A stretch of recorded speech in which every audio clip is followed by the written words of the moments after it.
Hey everyone, welcome to Simplexity, where we simplify the complexities of life and add a little curiosity and contemplation to meaningful, sometimes difficult conversations. I'm your host, Alyson Stoner. You've just been dropped off in a foreign land with no belongings, no money, no method of outside communication, no knowledge of the civilization, and no awareness of your surroundings. The journey ahead requires you to navigate a variety of terrains and complete a series of physical and psychological challenges, through which you'll uncover your purpose and what it means to be alive. What do you do first? Well, before you gather survival supplies, you have to orient yourself. Where are you? What's around you? Once you find a map, then you've got to figure out your game plan. To the best of your ability, you take in whatever information is available, and you feel a tremendous dependence on strangers, clues from your environment, and deep instincts to help you stay alive while you make your way. In many ways, this is a metaphor for entering the world in our physical bodies as babies, new to the planet with an impressionable identity, no perfectly clear blueprint, reliant on the care, concern, and provision of others, and also susceptible to all sensory and cognitive input, somatic experience, and external stimuli. As you grow and develop, your mind and body are shaped by everything around you. And whether you mean to or not, you assimilate to a system of living, a certain way to organize and make sense of your life. Now, had you been dropped off in a different land or born in a different body, you might learn an entirely new system of being. Even next door, they might be looking at a similar map, but with totally different directions. This is how I want you to approach today's conversation, which explores our human experience using a comprehensive map based on an ancient holistic system of medicine called Ayurveda. This may be a new model for you, but for millions of others, it is a time-tested approach with oodles of evidence and potential. And today, we're cracking it open to find all the ways we can incorporate its wisdom into our lives with one of the foremost contemporary experts on the mind-body connection, Sahara Rose. Deepak Chopra calls her a leading voice in the millennial generation into the new paradigm shift. Fancy. She's written best-selling books and designed numerous programs that help us understand our Dharma, which is also known as our soul's purpose, nutrition, business, self-care practice, relationships, and meditation. And she hosts the #1 spirituality podcast called Higher Self, on which we both have an exciting episode, so tune in right after. Miss Sahara, thank you for being here today. Thank you so much for having me and for that beautiful analogy. It actually reminds me of the Vedic perspective of discovering your Dharma and your soul's purpose. Oh, nice. So I don't know if you knew that, but in the Vedic perspective, Vedas are the world's eldest ever recorded text that Ayurveda comes from, as well as yoga, which most people are familiar with. Right. Feng Shui, a lot of these practices all have Vedic origins. Mm-hmm. So according to the Vedas, we are all born onto this unique highway. And on this highway, at the end of the highway is your Dharma, your soul's purpose, like your highest expression, who you were meant to be. And that's not necessarily one job or one role. Or one lesson. One lesson. It is the frequency that your soul is at its totality. Like you living in your total truth, which maybe look different and manifest differently 5 years from now. But you living in your complete truth. That's your Dharma, your soul's purpose. And the vibration, the domino effect that it has on everyone else. Because, you know, when you live up to your truth, you expand and you teach other people and it creates this beautiful ripple effect. Right. So we're all born onto this highway. The end of the highway is Dharma. And when we are on cruise control, you know, just going along towards our Dharma, the universe propels us in that direction. So we meet the right people at the right time who say the right things, have the right realizations, find the right books, the right mentors, whatever it is. And then suddenly it's like the universe is pushing you in a way that you could have never brought yourself. You know, you're no longer struggling. You're like on this, like, what are those things? Conveyor belts at the airport. You're like on a conveyor belt of life that you're just And this is called living in Kriya, which is essentially living in flow. And this is the Right, way flow that state. life is meant to be lived. Like you're constantly being helped and supported in your Dharma. But most of us live in what we call karma. So most of us have heard of the word karma. We think it's like what goes around comes around, like the Justin Timberlake song. And, the word karma has many different definitions, but really what it means is bounded action by the universe. So when you are going off the direction of your Dharma, your soul's purpose, you say, oh, well, that might make me more money, or I don't know, my parents might like that better, or I don't think I'll ever make it. I'm too old. I'm too young, whatever it is. You get off this highway, you're going down this exit that you can feel is not right, but your mind is speaking louder than your intuition, Right. and the universe responds. So first it responds like tap, tap, tap. You feel anxious, you feel like something's not right. And then most of us, we think that's normal. It responds knock, knock, knock, knock. And that's like, maybe you're really feeling off for a couple of weeks, or things are just like, erupting in your face.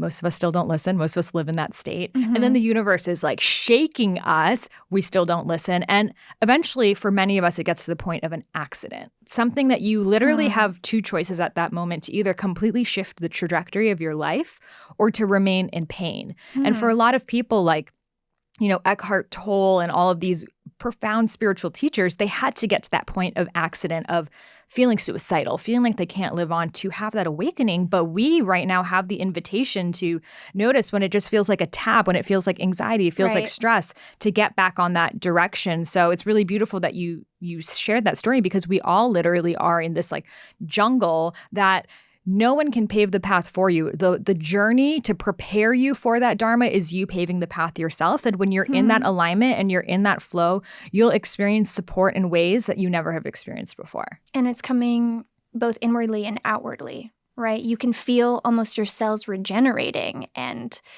entering that flow. It's whatever you're focusing your energy on, more of that is begotten, right? Love begets love, and if you're doing the opposite, it's the same, I imagine. Exactly. And, in our society, we've kind of been brought up like life's tough, get a helmet. Like life is a series of unfortunate events. And most of us have been conditioned to accept that. We're all living in karma. So we're all like, oh, like, often people start the conversations like, oh, today was so hard. It's like, oh, well, I have more on my plate. Oh, well, this. And it's like a comparison of whose life is shittier, right? Like, can I go down here? Glorify stress like no one's business. Right. And then we're just like, who's worse than the karma? What if you're like, things have been really good and easy this week? Same. I'll see that and raise you for this. Exactly. But we can't, because it comes off as conceited, as like, who am I to have an easy life? Who am I to be living in flow? So even if it's happening for me, let me stop it, because I'm not deserving of it. Right. There's a cultural narrative here of preferring to take pride in how hard you can push instead of more of like a Tai Chi redirection of energy where you're yielding and embracing and, like you said, not just trying to aggressively force one set of protocols, but then instead going, actually, there's so much information if I just tune in. And you can probably prevent a lot of, toxic relationships and even mental health blips. What I've found as I've started diving into Ayurveda is just this sense of being at your optimal at all times. And you're so much more clued into those signals. And so you listen sooner, you respond more wisely, and the fruit is evident. I mean, in my health alone. And we're going to break down everything. I have a lot of, I would say, questions that I'm hoping you can kind of take something that's deep and put it into digestible terms. And I've seen your stuff, so I know that you're the person for this. You kind of already touched on what Ayurveda is. I want to add to that it is considered both a medical and spiritual system for holistic balance and wellness, but some people call it a pseudoscience because it doesn't stand up to the exact measurements and standards of the scientific method. However, there's another term that I would like to bring forward, and that's called proto-science. And Albert Einstein's theory of relativity is actually first a proto-science before it was more widely accepted. And that's what I see here. Ayurveda has changed millions of lives, but we're still just finding our Western language to affirm and refine it, right? Yeah, I mean, I would say more than even being a new science, it's the most ancient exactly, science. Right. So Ayurveda is the world's oldest ever health system.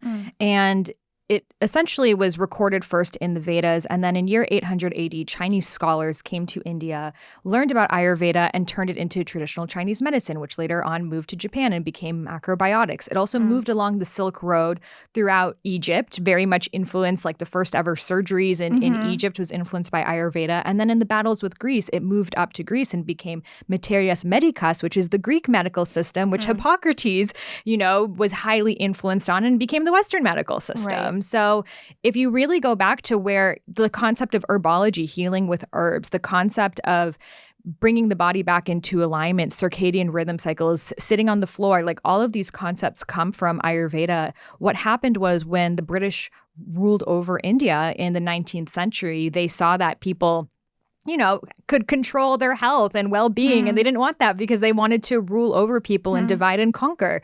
So because of that, they made Ayurveda become illegal. And they said that it is a barbaric practice and you will be imprisoned to practice Ayurveda. Wow. So it went from the leading medical system in India, billions of people practicing it for tens of thousands of years. You go to a doctor, it was an Ayurvedic doctor, to that person would be, imprisoned for it. So because of that, it had to move to South India, where now Kerala is kind of the epicenter of Ayurveda because it was just a lot more like jungly in South India. So they weren't able to control it as much as they were North India. So because of that, they no longer had access to the same medical supplies like Panchakarma, which we'll talk about is like very highly medical system. But because of that, they had to just use what they had available to them. So they had their spices, their oils, their herbs. So it became a kitchen science. How can the mother heal her family with what she has available to them now? And I think that's even a beautiful part of Ayurveda, that it really allows us to take the control of healing in our own hands, because that's how people had to heal themselves. Right. And yes, just knowing that we don't have to rack up medical bills, which there is always a time and place for that. But there are so many preventative measures. On a previous episode, I was speaking with a genomics expert and just understanding our own genome sequence. And I really hope that people not only take this, but apply it. And I know that we'll talk about specific practical things that we can do.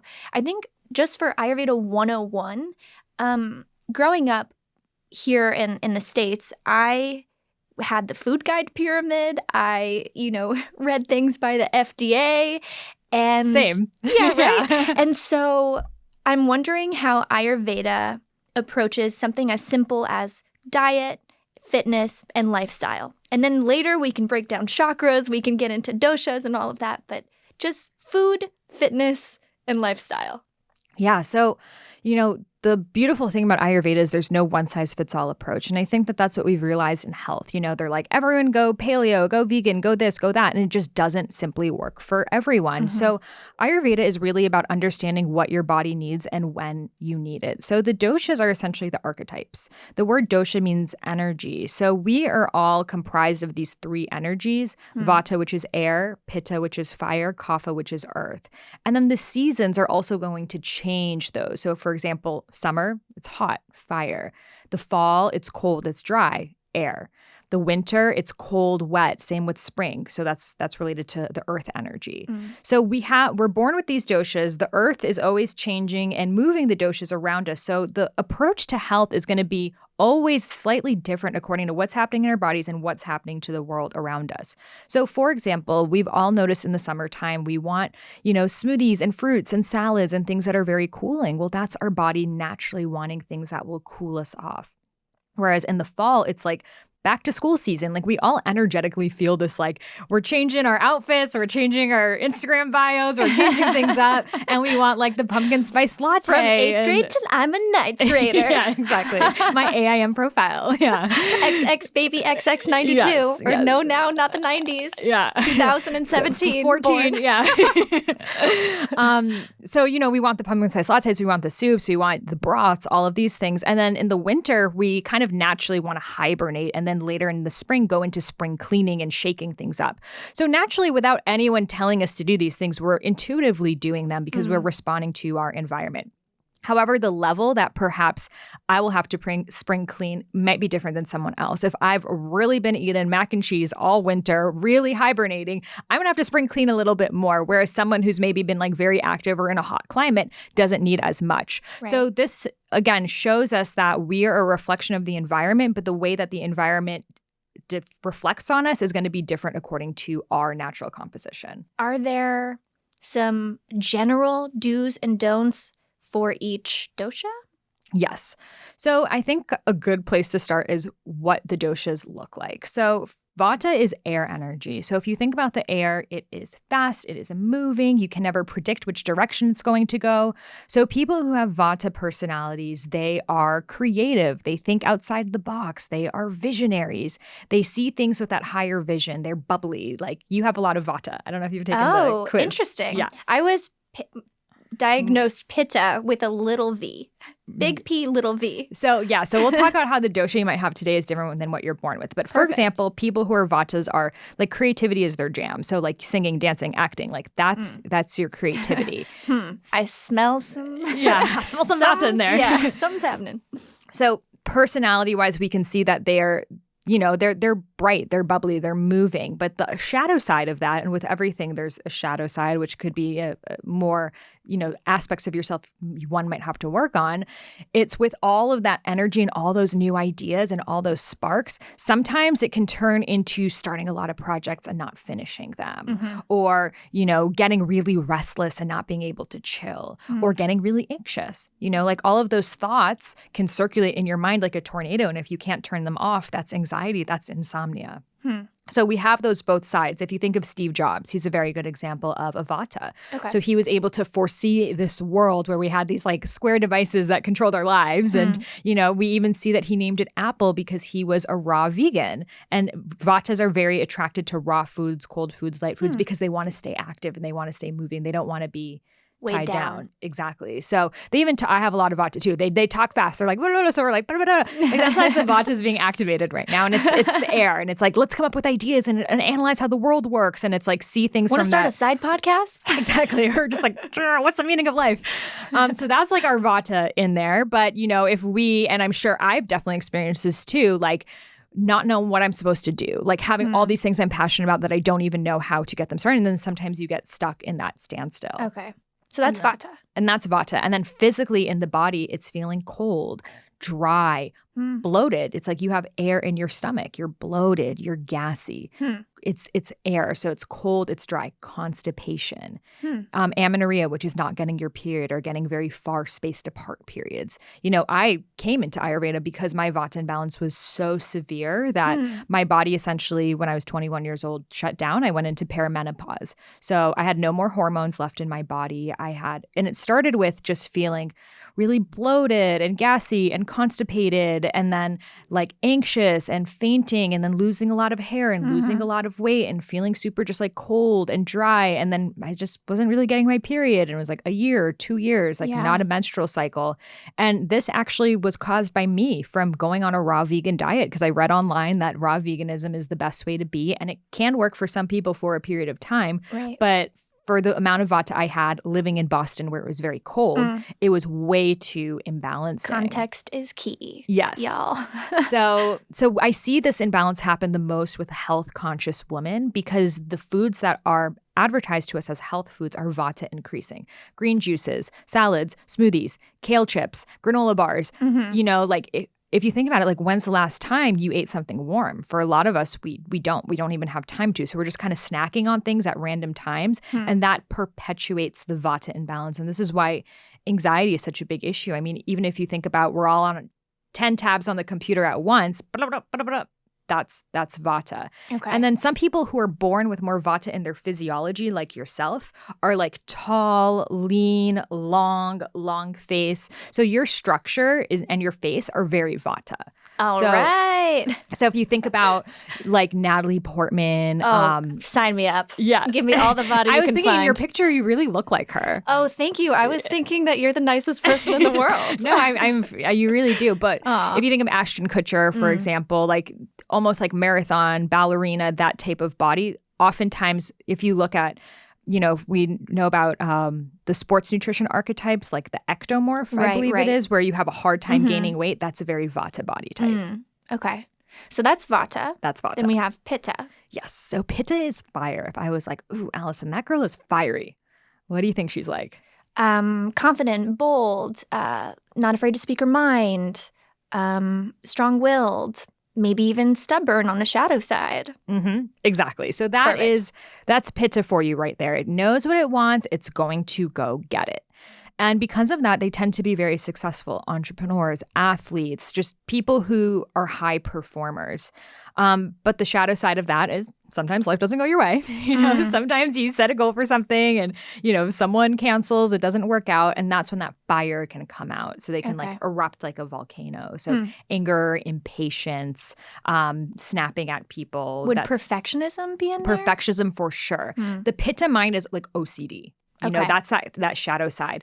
The good side is like they're really organized. They have like their color coordinated Google Cal, and like if they're gonna hang out, they're like sending each other like a Google Cal to confirm 24 hours in advance. Like Pitta needs direction. It has this like almost masculine energy to it. So if we were gonna go on a walk, we're like, okay, we're gonna walk to the pole and back.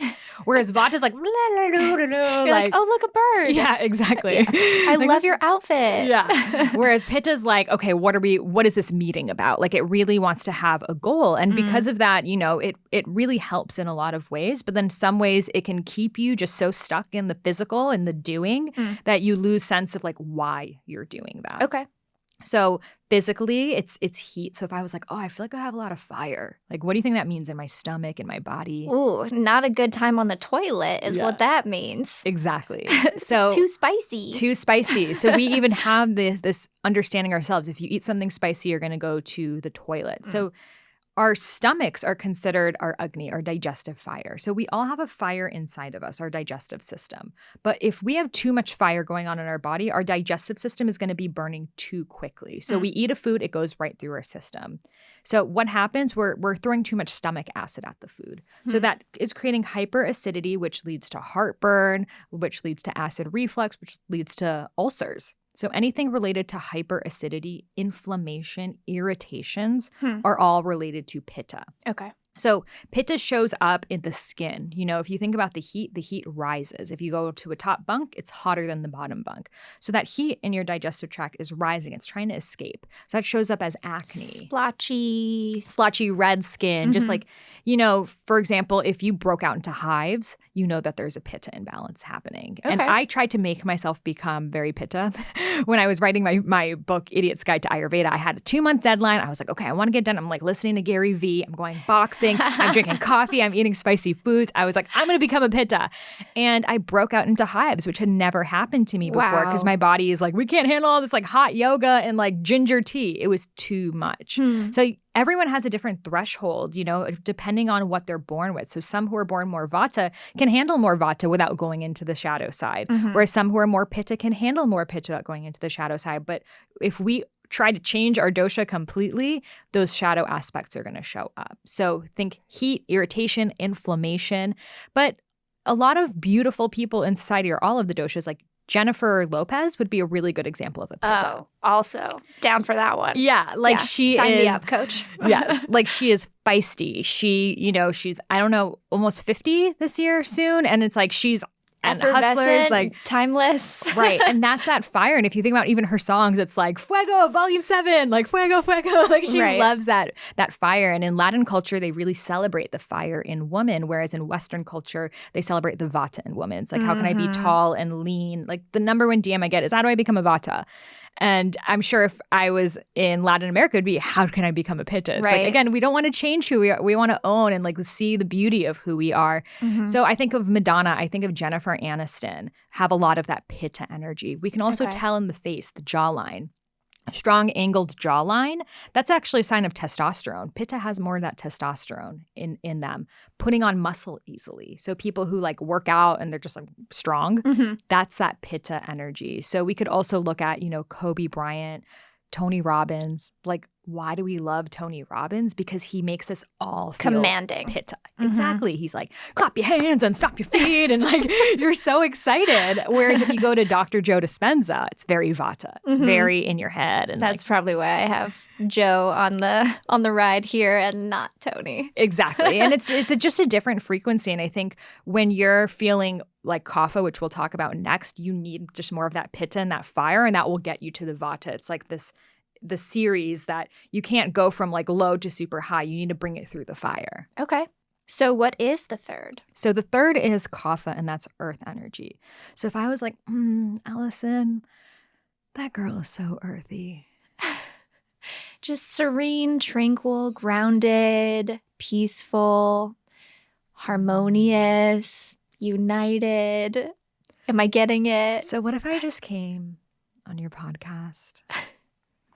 And when I met you, I just stared into your eyes. Oh, no. See, this wouldn't happen because I would, in real life, in real time, set you to 3 times the speed and be like, all right, let's get that takeaway because mama don't have time. Right. So it's funny because a lot of people in the spiritual community talk like this. For sure. And for some people listening to this, it actually feels really good. For others like me, yeah, I'm spiraling into a tornado. Right. So it kind of shows our relationship with the Kapha. Me too. I can't handle it. But other people are like, that just feels like a Shavasana, right? Like I went to ASMR lovers. Right. Exactly. Like, for example, I went to an Eckhart Tolle talk and he literally, that was probably 3x of what he was actually talking as, like so slow. Like there were more pauses than there were words. And half of the people were just going crazy in there. And half of the people were like, that was the most profound meditative experience that I've had. Right. So the Kapha is slow. It takes its time. If you think about the earth, like air is like, blah, blah, blah, fire's like, rah, and earth is like, it moves slow. Like nature has its rhythms. It has its cycles. It's all going to happen in its time. You can't speed things up. So people who are born more Kapha, they have that like nurturing, loving, motherly energy. They're just chill. Like, I'm good, honey. They're so grounded in who they are. It's that stability that the earth provides. So when everyone's like freaking out, the Vatas are like anxious and the Pittas are like yelling at people. the Kapha's just like, I got you, honey. Like, I'm good. Like their feathers are not ruffled easily. They also have the strongest immune systems of any of the doshas, which kind of, again, shows stress body. I was going to say that reminds me of like cortisol depletion. Exactly. That's probably correlated. Exactly. So they have a very strong grounding within them. But what can happen on the shadow aspect of that is they can get stuck. They can get very into their routines, into their comfort zone. That for them, getting out, meeting someone new, doing something new, exercising can feel like too much. So they rather just stay where they are, where things are chilled, and like see what else could potentially be out there. So I think of mothers, like when you have a child, your body becomes the earth for another being, and that naturally increases your Kapha energy. So this is why a lot of mothers, especially after they've raised their kids, almost don't know who they are. Their identities are an extension of these children, and they've given so much to them that they don't know what they want. They don't know who they are, and feeling like to get in the game at this point feels like just too much for them.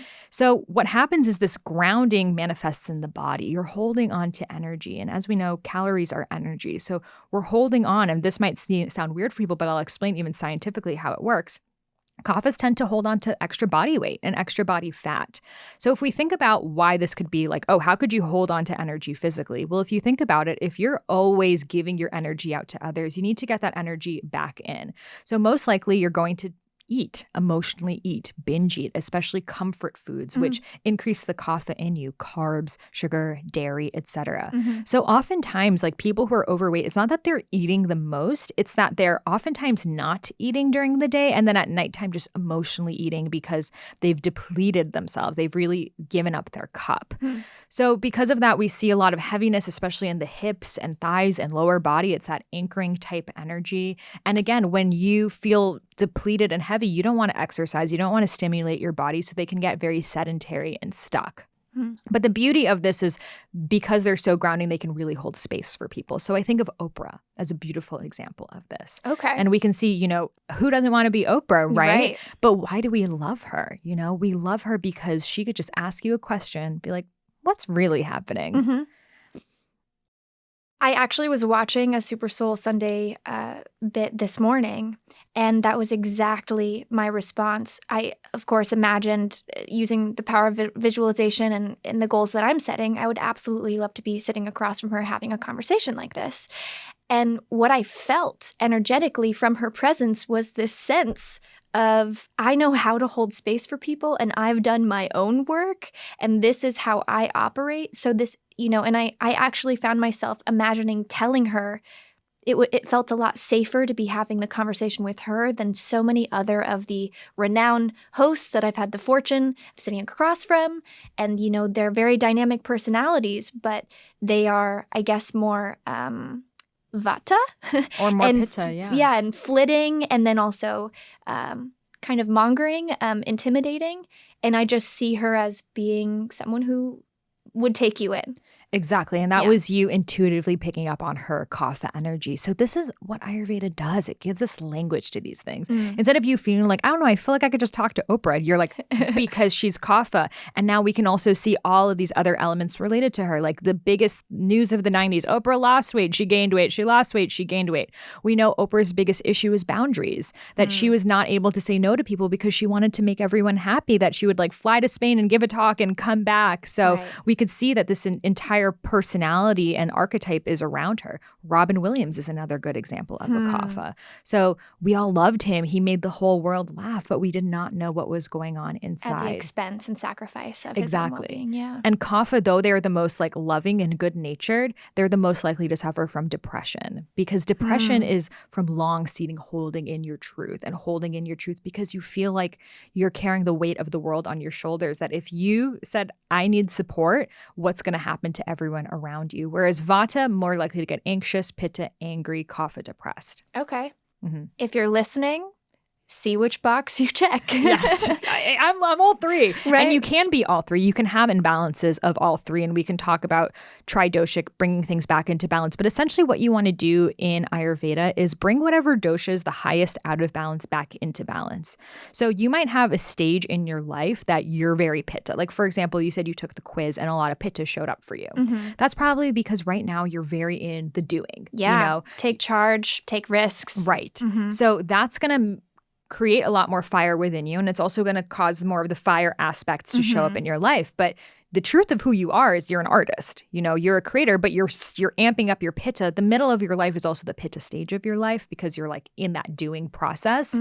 So this is why if what's showing up for you are the Pitta imbalances, you're going to still bring your Pitta back into balance, even though you were born with more Vata. Okay. So always, if you take my quiz on my website, imsahararose.com, whatever quiz you take, you want to bring the dosha that's highest for you at this moment back into balance. So following the suggestions for that. Okay, perfect. I have a feeling that we need to rest and digest.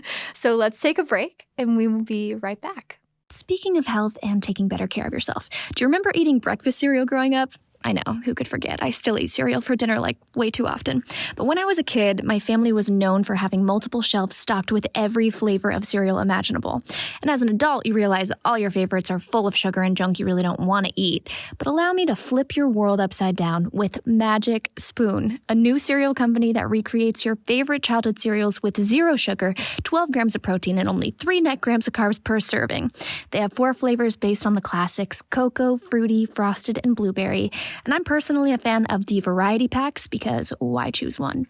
They spent over a year working with the best food scientists and chefs in the world to recreate the taste and texture of classic sugary cereal, except this round we are keto-friendly, gluten-free, grain-free, soy-free, low-carb, and GMO-free.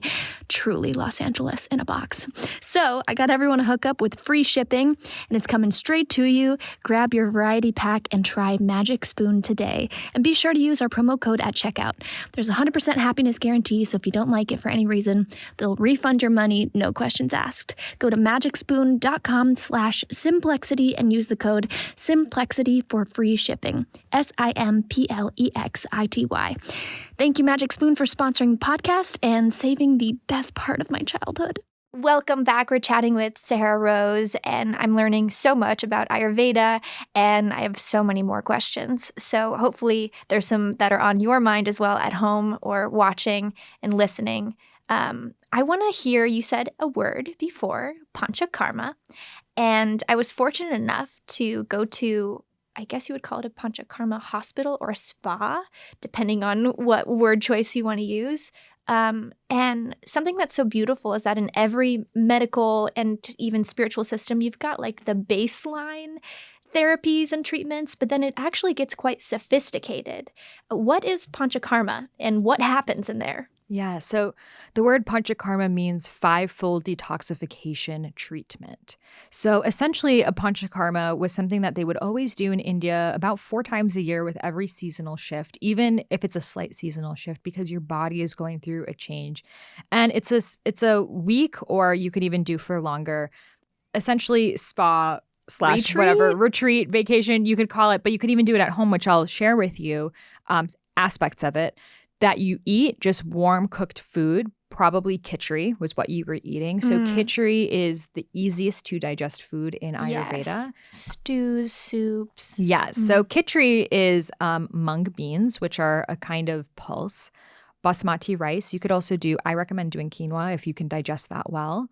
And a series of spices that you could either cook it in ghee. I do plant-based. All my books are plant-based. So you could do sesame oil, coconut oil. So essentially you're just having these like rice and lentils, and that's it. And the reason why you're having these just this khichdi is because when you're eating anything raw, there's a lot of energy expenditure that needs to be broken down. Right. So there's very fibrous cell walls, and for example, like a leafy green salad, etc. So that's, your body can handle it, but it's a lot of energy that it takes. So what a Panchakarma is trying to do is allow you to rest to the maximum state possible so your body can heal itself. So you're just eating this khichdi or other stews, warm cooked foods, hot teas, hot beverages. So your digestive system is resting. We want to have things that are warm and not cool, because when you eat something that's cool, your body has to emit energy to heat up the temperature. Right. So if you're having something like an iced fruit smoothie or iced coffee, iced tea, frappuccino, something with ice in it. Ice is, below 32 degrees. And our internal organs are, 98 degrees. So let's say 100 degrees and 30 degrees. That's a 70-degree difference. And our bodies can do it, but that's a lot of energy it takes to bring something 70 degrees up. So a Panchakarma is your body's chance to just like sit back and relax. So warm everything, and then warm oils on your body. So there's different kind of massage treatments that you do. A very basic one is Abhyanga, and that's something you can practice yourself at home. So Abhyanga is self-oil massage. It's to take oil and massage it just kind of a bit vigorously into your skin. So you're activating your muscles and you're really allowing the oils to seep through. The best way to do this, if you're doing this at home, is to put the oil in your skin and sit in your shower when the hot water is on, and just let the steam, let the oil go deeper into your skin pores. Same thing if you have a steam bath or a sauna, put the oil in your skin before, and that's something that they do in Panchakarma. It's called Svedna. It's sitting in a steam with oil in your skin. Okay. Another treatment is Shirodhara. I don't know if you practice that, but it's a third eye activation. Yes, with the oil dripping. Yes. Yeah. So there's this massive like cone-shaped device with many gallons of oil in it, herbalized sesame oil, and it very gently is just pouring over your forehead, which is your third eye center. And it's on this like string chain. So it's like going back and forth. So you're just feeling it very gently pouring right and left over your forehead. And what this is believed to do is to allow your mind to settle down, your thoughts to settle down. So this is a Vata balancing treatment. Okay. There's so many different treatments according to your dosha, but essentially it's a chance for your body to allow itself to do its work. And you started talking about the third eye, which relates to chakras. I think we should go there next. Yes. There are many different models, 5, 7, 12, infinity chakra systems. If possible, I'm most familiar with 7. I think that's maybe the most widely represented, at least here in the States. And I would love to walk through each of the chakras, but then also ask about how we can assess whether they're in or out of balance, bringing them into alignment. I know from a book called The Wheels of Life by Anodea Judith, she was describing them as being excessive or deficient, and open or closed. So it's not just like they're there now, you did it. It's like, oh, we can actually start to work with these. How can we notice them? Also, just for everyone listening, there are so many ways to describe them based on elements, symbol, color. And so whatever you hold on to that. Don't worry about trying to digest every single thing that gets shared about the chakras, but think about your own body and feel into it as you're listening and watching and see what pops up. You know, you might notice that there's a chakra that's really out of alignment, and then, you know, listen intently to figure out what to do about it. So I mean, the Vedas say 7 chakras. So I think of it almost like Maslow's hierarchy. You know, a lot of us have learned about that in psychology, how if you don't have your basic needs met, you can't go on to your wants, your desires, and eventually self-actualization. So starting with your root chakra is your foundation. It's the sense of who you are. It's survival, and it's located in your perineum. So it's like the very bottom of your spinal cord. So when the root chakra is out of balance, when you feel like you don't feel safe, you start to experience, and we can talk about, I don't know if you want to go into depleted or too much, but essentially a root chakra imbalance is the feeling of not having safety, the feeling of, you know, maybe you moved a lot when you were a kid, or maybe you were coming out of the closet and you didn't feel safe in that way. So root chakra imbalances are very, very common in Western society. Even though we are safe, we might not have felt safe. It's also the connection to earth. So when you are disconnected to earth, essentially you lock yourself up. You're sitting in chairs, you're in boxes, you're in like very sterile environments.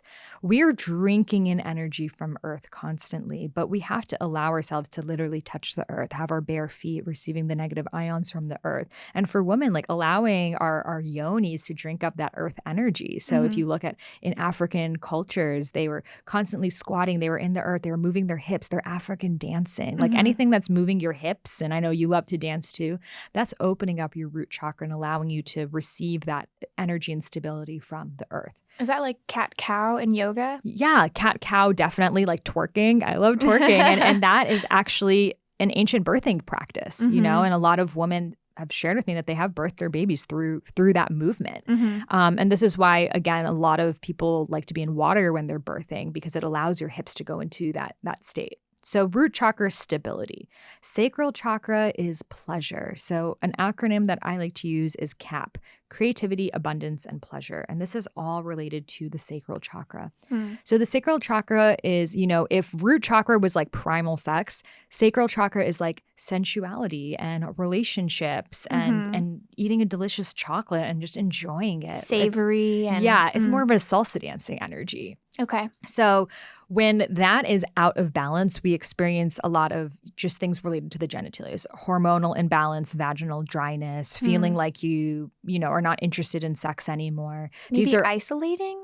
Maybe? Isolating yourself, definitely, especially romantically. That would be, it's feeling like you are not deserving of pleasure or do not want pleasure. That's all related to sacral chakra. And we can receive pleasure in other ways, the sun hitting your skin, like having a beautiful conversation, but it's just allowing yourself to feel that. And again, in our Western culture, pleasure is not like a virtue. It's not something that we seek after. It's something that has been very commercialized, and we see the shadow aspects of it, which has made us very out of touch with our beautiful sensuality that moves through us. Yeah, we're very quick to name call and harass or look at the exploitation of sexuality. Yes. And also very scared to step into that power often. Absolutely. Because of the repercussions and, you know, the sense of, having an endangered sense of safety. Exactly.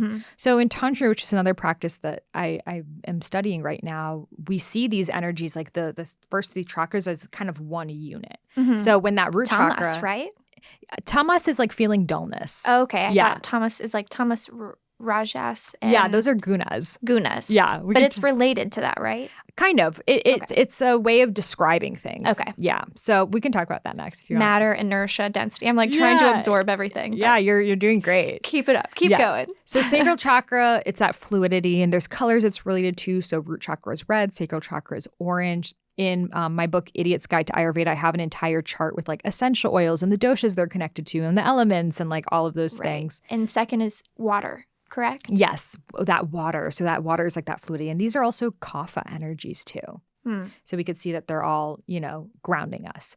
Then solar plexus is more of that pitta energy. It's your sense of identity. It's who you are. So it's the color yellow. So if you are not sure of like, who am I? What is my purpose? How can I show up? That's going to experience as a solar plexus imbalance. So digestive issues, which are a huge thing that people are suffering from today. Just like bloating, gas, different issues. A lot of times it's related to even traumas around who you are, not fully stepping into who you are, etc. Right. Power, your will. Yes. So if we look at like excess and depletion of each chakra, if it's an excess, that would be like egotistical power. Like, this is who I am, and that. Take it or leave it, my way or the highway. There's a president out there that has a lot of this. Got it. And if it's depleted, then that's the I don't know who I am. So same with sacral.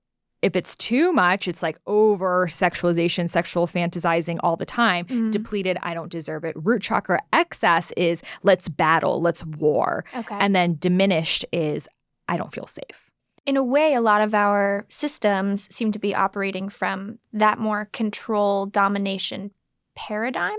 But if we moved it up a little bit, it could go more to the heart center, perhaps. Yeah, no. Am I crazy? I think definitely our systems in place are the excess of these three chakras, which are causing us to get diminished because we see how exploited they are, that we're like, if that's what power looks like, I don't want any power. If that's what sex looks like, I don't want any sex. And it's almost us like shifting the pendulum too far in the opposite direction. Okay. So the first three are sort of related to survival, everyday basics, like just get yourself up and running. But then they all, the bottom three and the top three meet in the center, which is the heart chakra. What's going on in number 4? Yeah. So the heart chakra is Anahata. It's related to the color green, and it's love, universal love, compassionate love. So it's different than the love for a romantic partner, but it's like, you just feel like butterflies in your stomach. You're like, oh my God, I'm just in love with life. Like everything is so beautiful right now. Like heartgasms, that's a real thing. You can have orgasms in your heart. Yeah. So this is essentially showing that your heart is open. You're able to give and receive love. You're able to see oneness in all. When the heart chakra is closed off, which happens to most of us when we experience a breakup, we're like, I don't feel like it's safe for me to love anymore, so I'm just going to close this chakra up. But it's preventing us from receiving that love that exists in all things and all beings. Right. So I very rarely see people with too much open heart, but that might be like losing separation of who you are because you are so just in love with everyone else. Maybe codependency? Codependent, but that would probably be more related to a lower chakra issue. Like if your heart is just like super blasted open, like for example, sometimes you go on a yoga retreat or like you're in a very spiritual place and your heart is so open, but then you come back to, a big city and your heart just can't be that open because there's like too much happening. It's not safe for your heart to open. So I remember when I moved back from like India and Bali, I was like, I can't be this open-hearted here. It's not safe. So our hearts can, open and close according to the environment. We have to feel it out. But to have that open heart chakra is to see that we're all this one vibration, and then we don't see that separation, that duality anymore. So I saw your video about haters, and that's just a sign of their closed heart chakra because they're not able to see that you're just a reflection of them. Right. And the color associated is blue? It's green. Oh, green. Yeah. Okay. So if you think of nature, trees, this is all opening up our hearts. Okay, nice. Yeah. Now, when we think about a thought coming down into a manifested action, that's a downward current. And then when we think about the root chakra going all the way up, traveling up, I think the Sushumna is what it's called, right? The sort of like vertical channel, superhighway, we'll say, of energy lifting to our crown chakra and out, that's another upward current. And we're headed toward liberation, right? We're headed toward transcending our small self and being able to see that oneness. So it ends up being, if I'm remembering correctly, elements and everything associated less with dense matter and more with thought and light and consciousness itself. What's happening in the top 3 chakras? Yeah. So exactly. And this is that quality of sattva that you mentioned. It's that purity and that lightness. So, the heart chakra is connecting that bodily self and then that higher self, which is, all one. So we're entering now into the throat chakra, and this is our ability to communicate related to the color blue. So this is the ability to take that thought into words or into song. So a lot of people out there, they're, the number one fear in the world is public speaking, like not like dying or whatever it is, it's public speaking. And this is just showing how closed off so many of our throat chakras are, that we feel like it's not safe for me to speak, or I don't know how to express myself correctly, or someone can put my thoughts better into words than I can. Some people are more gifted with that opening of the throat chakra, but we all have the ability to do it. So if you feel like your throat chakra is depleted, like I really want to be able to talk, but I just don't know how, start journaling, like just start writing in an unedited way. Just let the thoughts come through. And naturally from there, you begin to understand better how to express yourself. Also singing, singing different sounds related to the chakras, sound bowls, song alchemy. This is all very healing for the throat. Yeah, I mean, I absolutely loved reading about like the physics of rhythm and entrainment. And this is just me geeking out for a second, but what I loved learning is the synchrony between both of us right now. There's no lag. I'm actually responding to you in real time as though I am you.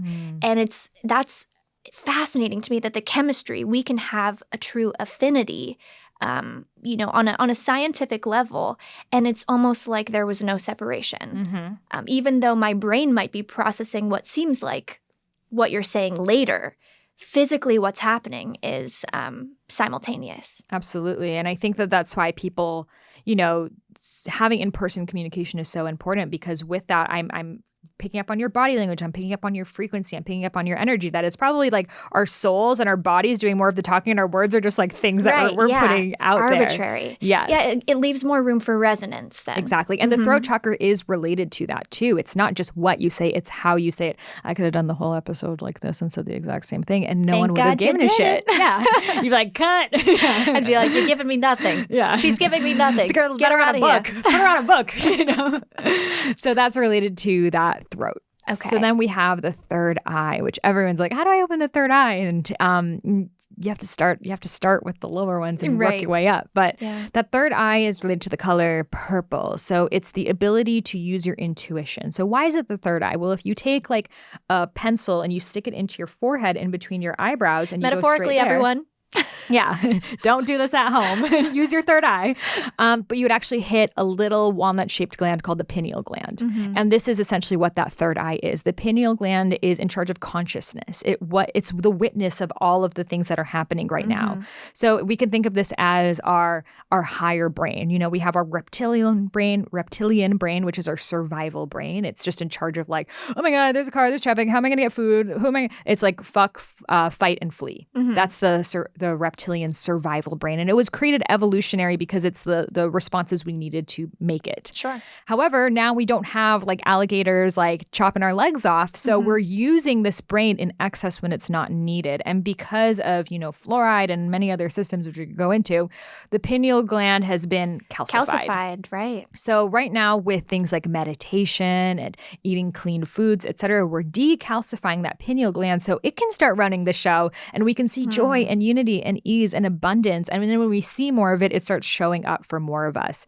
So I think a lot of people, they get into the same situation. Oh, like, why do I keep dating the same guy over and over again, or whatever it is? It's because you're not using that third eye. And if you're able to use the third eye, you're just going to avoid so many of the human issues that you've been dealing with, and just be able to like enjoy this life. Right. And I think a lot of people are fascinated with like clairaudience, clairvoyance, clairsentience, and it's actually very available and possible, and we're all equipped. I know that there's less science in like the parapsychology sector and metaphysics, but a lot of it is catching up to showcase that we can intuitively and energetically really notice what's going around, and see in some ways through what we are perceiving with our kind of, I would just say, lower chakra basic eyesight and vision into that deeper vision of what's happening atomically and universally. And so the element, is it light or thought? It's light for the third eye? So the third eye, sight? the third eye is sight, the ability to see, and it's also related to Vata, which is that air. So it would be related to air, and then crown is related to space. Okay. Got it. So take me to the crown. We're going to the crown. Yeah. So the crown is actually located right above the top of your head. It's not in your body. It's right above your body. So it's essentially like your ability to receive messages. So when people say like, oh, I got a download to write this book, or I got a download to do. I remember people would say that. I'm like, you downloaded it? Like, where'd you download it? Like, and they're like, no, I channeled it. Yeah. And I was like, I thought, oh, you have to be like, I don't know, a psychic or born with that kind of gift to do the channeling thing. I thought you had to be like Abraham Hicks. Yeah. But we're all channeling all the time. Like any time that you're in that flow state, that you're dancing and you don't even know what the song is, but your body is moving to it, or you're singing and the song is just coming through you, or you're writing and it's just happening, or you're making something. That is you channeling. That is you delivering whatever message it was that you were meant to through your chakras. But we can only do this and receive that message of what it is when that crown is open, when we're open to receive. So we all have these like antennas, but a lot of us have like put a cement block over the antenna. And this, how it happens is you have an idea about something like, oh, like imagine if I created a healing CBD chocolate line. We're like, oh, that's never gonna happen. There's already something like that out there. And then your consciousness just gifted you this beautiful idea. And by the way, no idea ever comes to you if you were not meant to act on it. Like if that idea is coming to you, it was chosen for you, but it doesn't mean that you're going to do it. You have free will. And the same ideas go to the different people out there who have the ability to make it happen. This is why we see patents being filed for the same invention at the same time. How's this happening? Well, they had that same idea, that same download, and they both acted upon it. Whereas how many of us see an invention, see a book, see a TV show, we're like, oh, I thought about that so long ago, but you didn't do anything. Right. So if that idea is coming through you, you have the ability to make it happen. But it's going to take you moving it through your third eye and intuiting it and wondering, oh, what was that CBD chocolate going to look like? What would the packaging be? Who are the people that would eat it? And then sharing it. Oh, like I'm going to write a business plan for it. I'm going to draft up an idea, and then feeling the love for it, feeling the passion for it, and then executing on it, and then finding the joy in it, and then birthing it. So we're just moving it through our chakras. And if we can just use that as our compass, as our guide of like, I'm stuck. What chakra are you stuck at? What one can you go to next? Right. Oh, that's so comprehensive. Thank you so much. And I'm going to spare everyone trying to like dive into Eden Pingala and would you pronounce it nadis? The nadis, yeah. But for your own exploration, just Google NADIS or Ida, IDA, Pingala, PINGALA, and start learning about all the other subtle nerve channels and how they correspond to the nerve ganglia and, the endocrine and different systems, cardiovascular systems. It's incredible what network we have within ourselves. And just a quick thing that you mentioned when you seem to have ideas simultaneously. I was reading something really geeky about holograms and holographs and just how we can actually be sharing in a collective consciousness. And we often limit ourselves when we go, well, I can't come up with an idea, but someone like Steve Jobs might. And an exercise that I've been doing, which is making it very practical and not too woo-woo, is if you can't think your way through a problem, put on the hat of Beyonce or whomever you're trying to channel, and you'll notice that you'll start thinking differently. New ideas will appear. And, you don't have to call yourself psychic or crazy. So there's just so much access to information. What would Alyson Stoner do? Yeah, right? I don't know what people would start come pop up and lock in while the hologram shows up. Something I can actually teach you about. Yes. Popping and locking I'm down. do not go together. I mean, they can, and they often do if you're like throwing a set in a battle or whatever, in like an all-style set. But popping is its own genre and locking is its own genre. And somewhere along the line, we said pop and lock. But like if you're a popper and you hit, which is another word for like actually popping your muscle, and you lock, that's very different. And it's just funny that like, every dance movie I've been in, like the writer for sure has had pop and lock in a line. And if you're a dancer and you're trained in like the different umbrella kind of hip hop styles and you're like, yo, it's street styles, then you're like, no.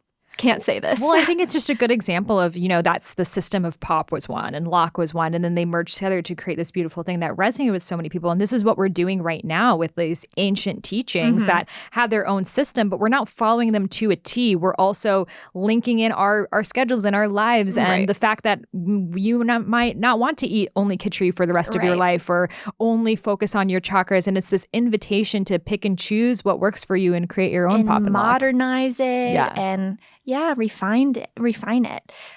Let us take one more break. When we come back, I want to chat about your Oracle card deck. We have one here, and I'd love to have you walk us through that, as well as meditation. So many people want to start, but how do you do it? Which format is right for you? And we'll get into that when we come back.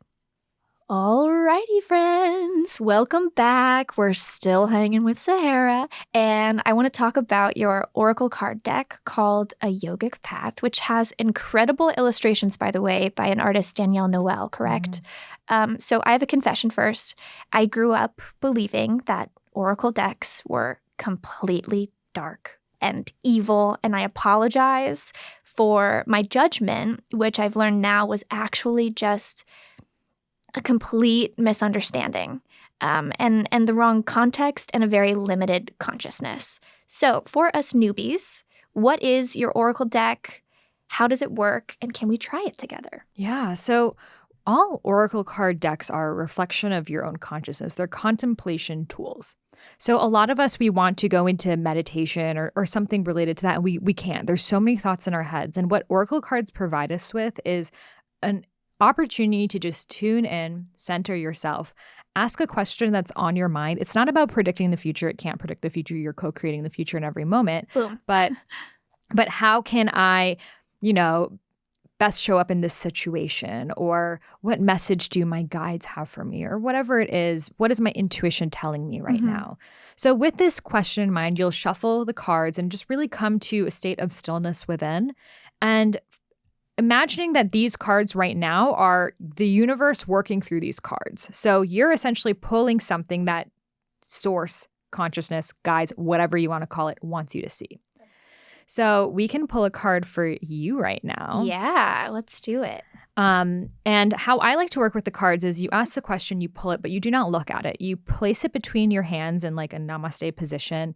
And then you ask the question again and allow your intuition to respond. I think too quickly we're like, what do I do about my ex? And it's like, that's giving away your power. The whole point of this is to enhance your intuition. So if someone's like, I want more third eye energy, this is a good practice for you. So from that place of the card is in your hands, you don't even know what it says, letting your intuition tell you might be the only healing work that you need. It might just give you the answer right there. You don't even need to look at the card. And then when you look at the card, look at the imagery. So all of these cards, the actual goddesses that are in the cards are the ancient statues from Vedic times. And there's a lot of different messages of their meanings and their subtleties. So look at the image of the card, see what shows up for you. And then there's a guidebook that I wrote that explains what each card means, upright, upside down.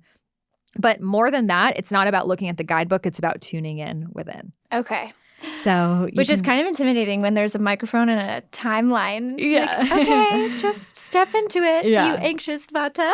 And we can even just pull a card for like the consciousness of the audience right now or something like that. Yeah. You're off the hook. Love it. I can breathe again. Yeah. So we could pull, right now for all of the souls that are listening to this at any time and point that they are listening to this, the shared consciousness of this collective, we're asking upon the universe to share with us an important healing message that they would like each of these souls to recognize and honor within themselves. So when I scan the cards, I like to keep my eyes closed and just scan my hands over the cards and see where I'm being pulled. So there might be a point that you feel like tingling or heat or just any kind of energy there, and other points it just feels like cold and nothing. So go to where it feels like hot. So this is the card that I pulled. Okay, so intuitively what I am channeling is like, don't be afraid of starting the journey. and that it can feel like a lot of things that you have to learn, and just don't come into it with that like school mindset. Like this is not like a bunch of subjects that you now have to memorize. This is a buffet that you can pick and choose what you want. And some things will resonate with you later on, and you'll come back to them and know that the perfect systems will come into your life at the perfect times. Awesome. So we don't even need to look at the cards anymore. It's like the message is there, but we can. Beautiful. So we pulled Pitta.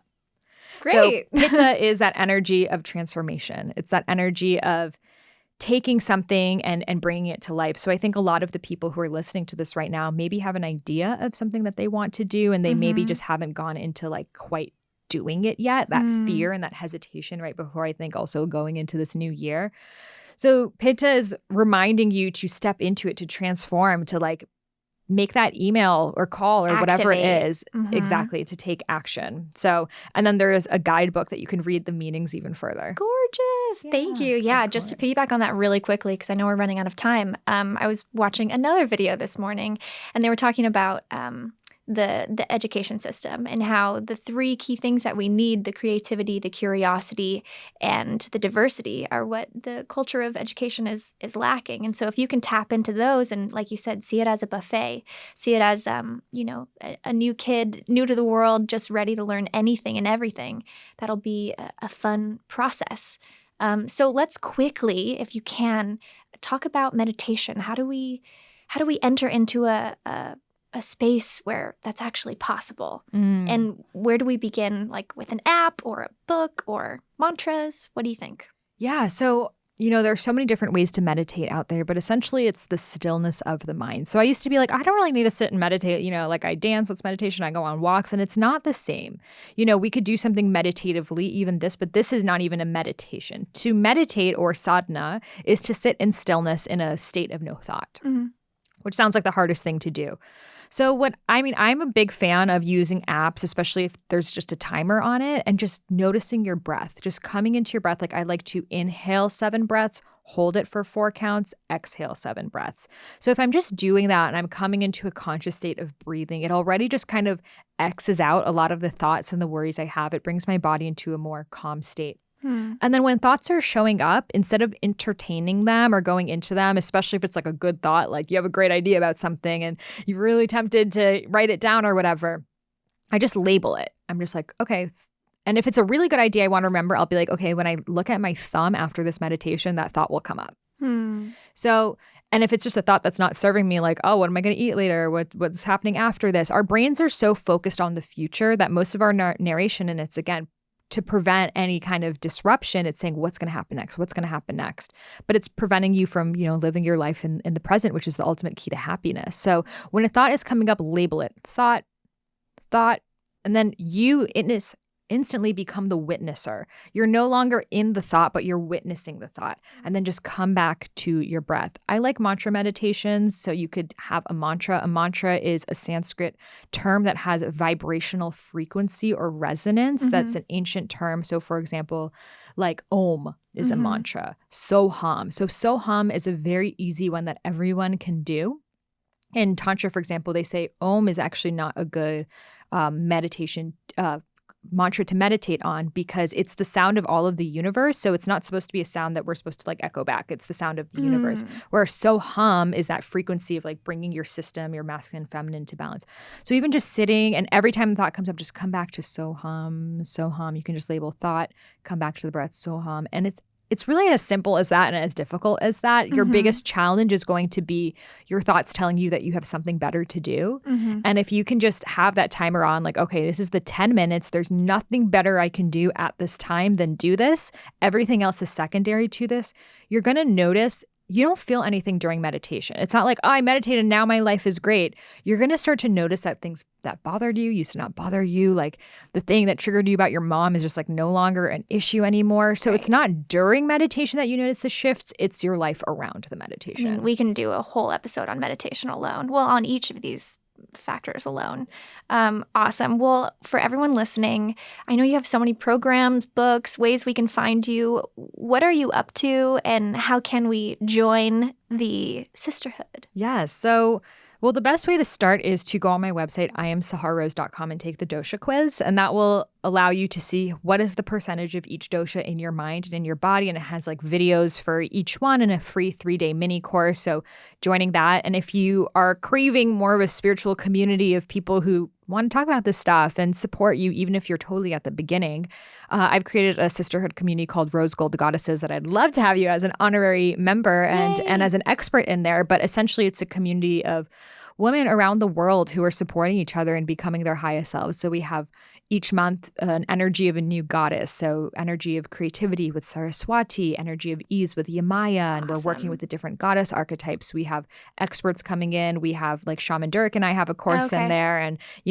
so much support, so much content, so much love, because the biggest reason why people don't step into the spiritual journey is because they feel alone in it. So if you can feel like you're connected and there's other people, it's going to take you so much farther. Yes, and everyone listening, you are not alone. I too am on the journey, and thank you so much for sharing everything with us. Thank you for having me. Truly, as you can see, Sahara is just tapped into living life fully and wholly and awakened. And as she says, the lifestyle and her teachings provide a map for us to regain luster, passion, and flow in our lives. So I hope you find yourself in a rabbit hole today, researching everything we discussed, and then also trying out the exercises and applying them. This was a jam-packed episode, and it's time for our weekly affirmations. You can write these down, speak them over yourself, share them with the ones you love. I've seen a lot of people posting videos with sticky notes and phone backgrounds with the mantras, so keep it up. I'll say each twice, and then you can hop on in the space for the third. Okay, first one. I am in alignment with my Dharma. I am in alignment with my Dharma. Second, my body is coming back into balance every day. My body is coming back into balance every day.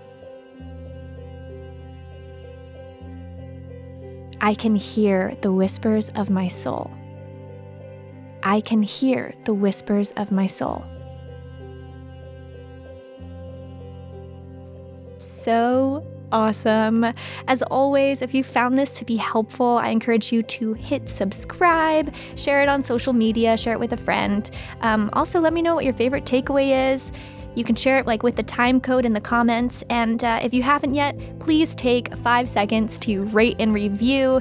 It's just that small but mighty gesture of letting people know we are here and we have something to say.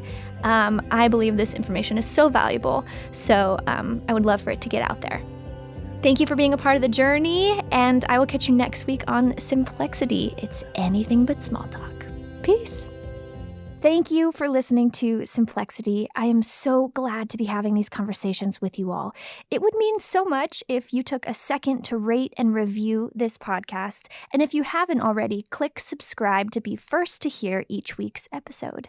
I'm Alyson Stoner, signing off on Simplexity. It's anything but small talk. Peace.